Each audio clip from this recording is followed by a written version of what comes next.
నిరుడే శీతం ఎండలు కొట్టినాయి. ఈ ఏడు ఇంకే రేంజులుంటాయో అని అనుకుర్రు చాలా మంది. కానీ అదేందో మనమోట అనుకుంటే కాలమోట అవుతుంది. ఎండాకాలంలో వానలు, వానాకాలంలో ఎండలు కొట్టుకుంటా అంత ఉల్ట పుల్ట చేస్తుంది.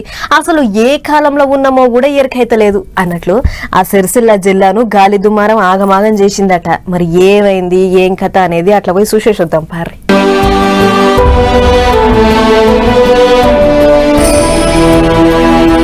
గాలిదుమారం చల్లగుండా చూడు రమ్మ ఎంత పని చేసిందో. కారు కంతలు వలగొట్టింది, ఆటోను అప్పోలే అనిసింది. వీర్నపల్లి పట్టణంలో గాలి దుమారం చేసిన ఆ గంగిది. దయ్యం గాలి జోపుడు జోపితే ఆ గాలికి ఇంటి మీదున్న గోడ కూలిందట.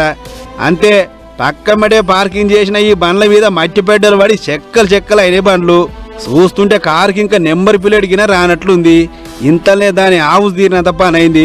మరి కొన్నాయన దాన్ని ఎన్ని పైసలు పెట్టి కొన్నాడో, దాంట్లో తిరగాలని ఎంత కావుసు పడ్డాడో ఏమో గాని పైనున్న గోడ కూలి గింత పరిశాన్ అయింది. ఇక ఈ ఆటో ఓనర్ దాన్ని ఎంత పైరంగా చూసుకుంటో ఏమో, అంతల్నే అప్పచెక్కోలే అనిగింది ఆటో. ఇది ఒక్కటే కాదు, ఇండ్ల మీది రేకులు, కమ్మలు, బిమ్మలు అని పత్తకు లేకుండా కొట్టుకపోయినాయి. పెద్ద పెద్ద చెట్లు గిన సొప్ప బెండోలు ఇరిగిపడ్డాయి. ఇక ఈ ఇల్లు చూడరే ఎట్లా బోడగైందో. ఇంటి ముంగట పందిరిలెక్కేసిన రేకులన్నీ కొట్టుకుపోయి ఇంటి వెనక పడితే ఇంటి ముంగట ఉత్త వాసాలే మెలిగినాయి.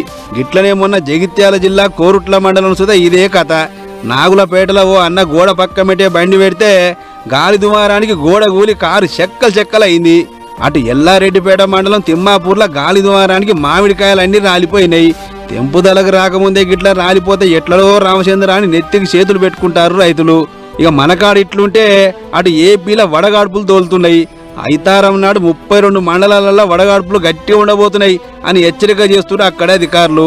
సోమవారం సంధి 3 దాకా ఉత్తరాంధ్రలో పిడుగులతోని వానలు పడే మోకుంది. అందరూ పైలంగా ఉండాలని పూసగూచుతారు. ఏవోపో, ఎండాకాలంలోకి వానలేందో పిడుగులేందో అని అనుకుంటారు అందరూ.